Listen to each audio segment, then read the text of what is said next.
सोन्याचा पिंपळ हाय काय कोणाच्या गावाला, सोन्याचं पिंपळ हाय काय कोणाच्या गावाला,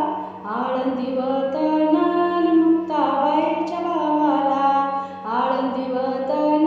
मुक्ताबाईच्या भावाला. सोन्याचं पिंपळ त्याचे इवले इवले पान, सोन्याचं पिंपळ त्याचे इवले इवले पान, ज्ञानदेव वाचे पोथी मुक्ताबाई देते कान, ज्ञानदेव वाचे पोथी मुक्ताबाई